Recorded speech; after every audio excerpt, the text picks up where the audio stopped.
पिछले इस एक साल के अंदर 139 लोगों पर एनएसए लगाया गया है, जो ये बात को प्रमाणित करता है कि सरकार जिस भाषा से, जिस विरोध से असहमत होती है, तो एनएसए ऐसे लग रहा है जैसे राशन की दुकान पे गल्ला बंटता है, उसी प्रकार से प्रदेश में एनएसए लगाया जा रहा है कि मुख्यमंत्री जी भी ठाकुर है, मैं भी ठाकुर हूं, मेरी भी जाति वही है जो मुख्यमंत्री जी की है, और श्री राम जी की भी जाति वही है जो मेरी है, जो मुख्यमंत्री की है।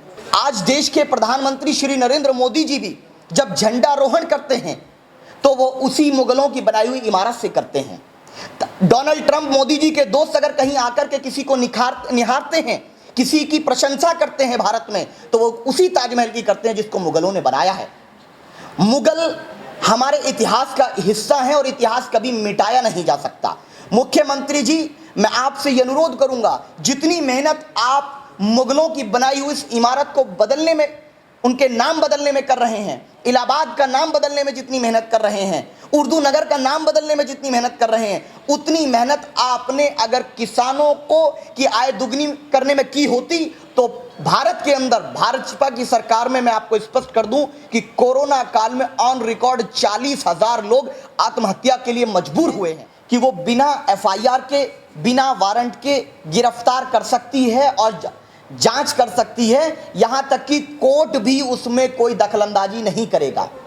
ठीक उसी प्रकार से जिस प्रकार आज से 100 साल पहले रॉलेट एक्ट आया था अंग्रेजों के जमाने में, उस रॉलेट एक्ट के अनुसार कोई भी व्यक्ति जो सरकार से सवाल करे, जो सरकार से असहमत हो, उसको उठा करके जेल में रखा जा सकता था, जांच की जा सकती थी, पूछताछ की जा सकती थी। तो हमें इस बात का डर है कि जो सरकारें होंगी, चाहे वो भाजपा की रहेगी, सपा की रहेगी, बसपा की रहेगी या हमारी रहेगी, मैं तो बहुत बड़े खुले दिल से कह रहा हूं कि सरकारें अपने विरोधियों पर इस कानून का दुरुपयोग करेंगी। सबसे पहले मैं तमाम अपने पत्रकार बंधुओं का तहे दिल से धन्यवाद कहना चाहूँगा कि वो आज की प्रेस वार्ता में उपस्थित हुए हैं, और शुभकामनाएं देना चाहूँगा कि ईश्वर ने इस कोरोना काल में हम सबको सुरक्षित रखा, क्योंकि पत्रकार बंधुओं का योगदान इस कोरोना काल में अविश्वसनीय रहा है और हम सब उसका सम्मान करते हैं। दूसरा विषय आज की प्रेस वार्ता का है। आज की प्रेस वार्ता पीस पार्टी के संगठन विस्तार के लिए हमारे साथ राष्ट्रीय महासचिव खुर्शीद आलम साहब, भूरे निडोरी साहब, असलम साहब, डॉक्टर शाहिद साहब, सभी लोग आज उपस्थित हैं और 3 बिंदुओं पर आज की प्रेस वार्ता आधारित है। पहला बिंदु यह है कि डॉक्टर अय्यूब साहब पर राजनीतिक दुर्भावना, राजनीतिक द्वेष में मुकदमा दर्ज किया गया, फिर उन पर एनएसए लगाया गया। जिस प्रकार से आज अभी मुझे सूचना मिली कि एक विधायक की पत्नी पर भी एनएसए लगाने की जानकारी प्राप्त हुई और पिछले इस एक साल के अंदर 139 लोगों पर एनएसए लगाया गया है, जो ये बात को प्रमाणित करता है कि सरकार जिस भाषा से, जिस विरोध से असहमत होती है, तो एनएसए ऐसे लग रहा है जैसे राशन की दुकान पे गल्ला बंटता है, उसी प्रकार से प्रदेश में एनएसए लगाया जा रहा है। राजनीतिक दुर्भावना में कार्रवाई ठीक नहीं है, क्योंकि मैंने अपने आदरणीय मुख्यमंत्री और मेरे जाति के भाई कहूंगा, मुख्यमंत्री जी की जाति भी मेरी जाति के हैं, उनको मैंने पार्लियामेंट में रोते हुए देखा है। तो मैं नहीं चाहता कि कल को वो दोबारा रिपीट हो, कोई बदले की भावना से दोबारा कार्रवाई करे। राजनीतिक विरोध हो सकते हैं लेकिन दुर्भावना नहीं होनी चाहिए किसी की भी तरफ से। दूसरा महत्वपूर्ण मुद्दा यह है कि मुख्यमंत्री जी ने स्पेशल सिक्योरिटी फोर्स का गठन किया है, जिसमें यह अधिकार दिए गए हैं कि वो बिना एफआईआर के, बिना वारंट के गिरफ्तार कर सकती है और जांच कर सकती है, यहां तक कि कोर्ट भी उसमें कोई दखलंदाजी नहीं करेगा। ठीक उसी प्रकार से जिस प्रकार आज से 100 साल पहले रॉलेट एक्ट आया था अंग्रेजों के जमाने में, उस रॉलेट एक्ट के अनुसार कोई भी व्यक्ति जो सरकार से सवाल करे, जो सरकार से असहमत हो, उसको उठा करके जेल में रखा जा सकता था, जांच की जा सकती थी, पूछताछ की जा सकती थी। तो हमें इस बात का डर है कि जो सरकारें होंगी, चाहे वो भाजपा की रहेगी, सपा की रहेगी, बसपा की रहेगी या हमारी रहेगी, मैं तो बहुत बड़े खुले दिल से कह रहा हूं कि सरकारें अपने विरोधियों पर इस कानून का दुरुपयोग करेंगी और वही हाल होगा जो रॉलेट एक्ट में हुआ। तो अब समय है कि पीस पार्टी इसमें गांधीवादी विचारधारा को अपनाएगी।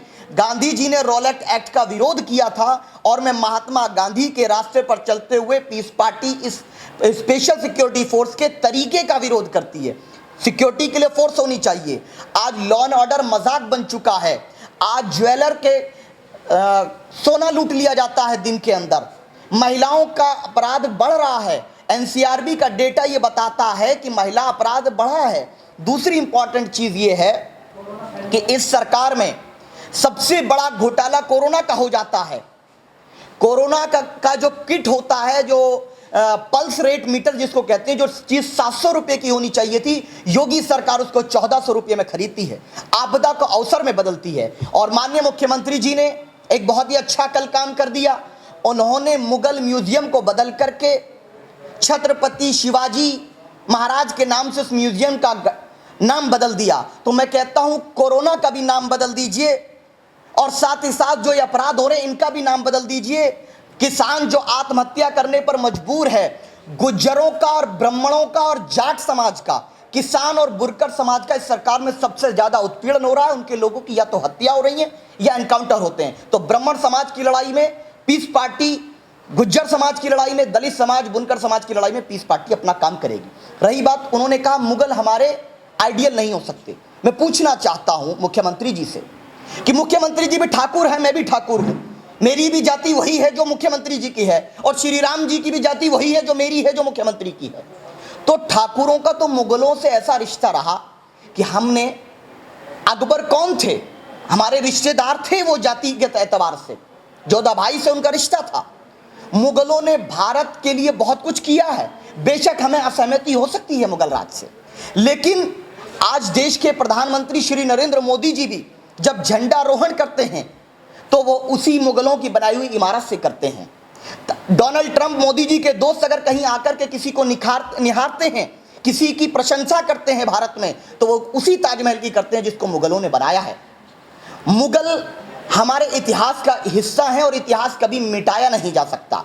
मुख्यमंत्री जी, मैं आपसे ये अनुरोध करूंगा, जितनी मेहनत आप मुगलों की बनाई हुई इस इमारत को बदलने में, उनके नाम बदलने में कर रहे हैं, इलाहाबाद का नाम बदलने में जितनी मेहनत कर रहे हैं, उर्दू नगर का नाम बदलने में जितनी मेहनत कर रहे हैं, उतनी मेहनत आपने अगर किसानों को की आय दुगनी करने में की होती तो भारत के अंदर, भाजपा की सरकार में, मैं आपको स्पष्ट कर दूं कि कोरोना काल में ऑन रिकॉर्ड 40,000 लोग आत्महत्या के लिए मजबूर हुए हैं।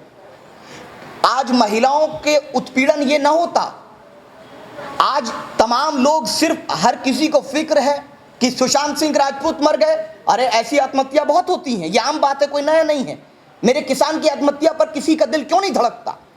उत्तर प्रदेश के ब्राह्मणों के उत्पीड़न पर किसी का दिल क्यों नहीं धड़कता?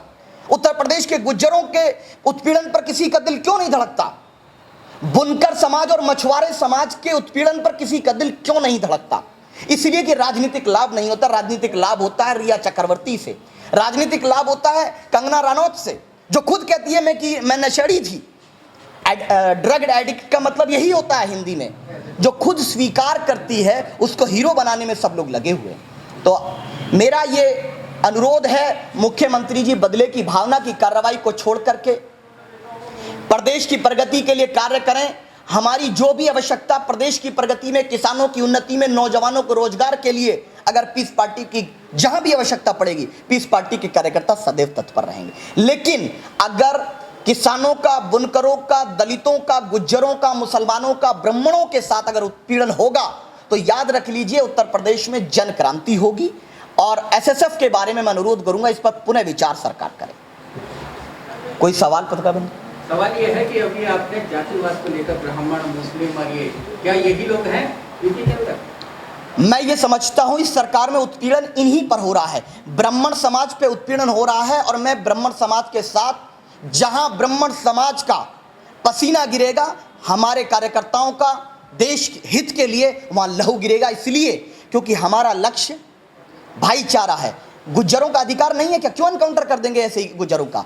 गुज्जरों का नहीं है प्रदेश, दलितों का प्रदेश नहीं है, ये किसानों का प्रदेश नहीं है।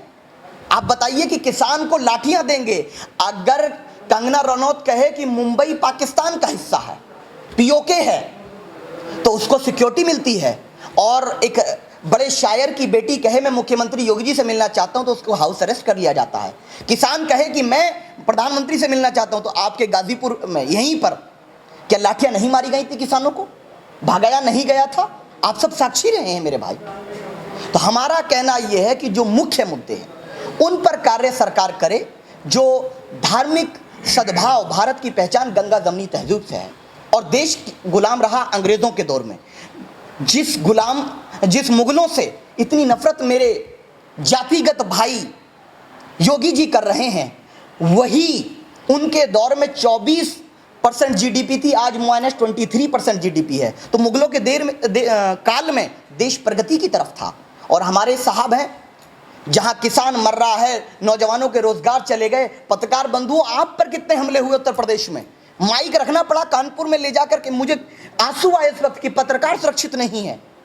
उस वक्त हमारे प्रधानमंत्री जी मोर खिलाते हैं, बत्तख खिलाते हैं।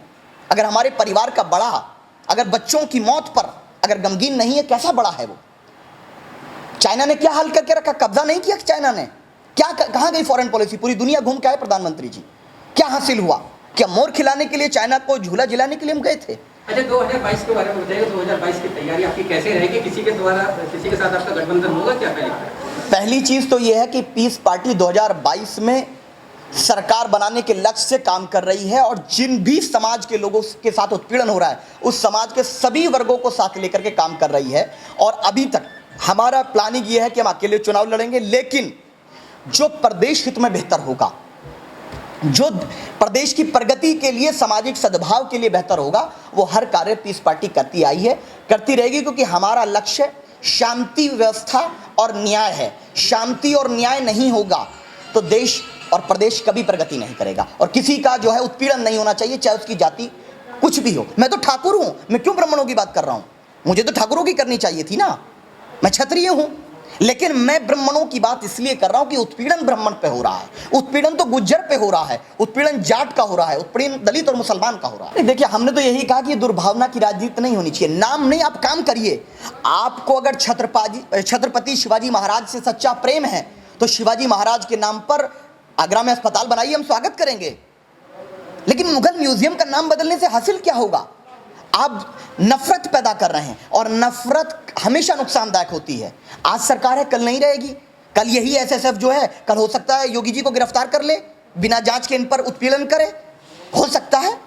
तो हम यही कह रहे हैं, नाम बदलने की नहीं, काम की राजनीति कीजिए। ठीक है सर, अब सवाल ये उठ रहा है कि जब आप बता रहे हैं जांच करने का जो मैटर चल रहा है कि बिना किसी जांच पड़ताल के उन्हें उठा लिया जाएगा, तो सर सवाल ये उठ रहा है कि क्या छात्रों से सरकार डर रही है? क्योंकि आंदोलन लगातार वही कर रहे हैं, तो क्या आपको लग रहा है कि इससे उनको तकलीफ है? छात्र, युवा, किसान, मजदूर, बुनकर, ब्राह्मण, इन सब से सरकार डरती है, क्योंकि वो अपनी बात रख रहे हैं, आवाज उठा रहे हैं।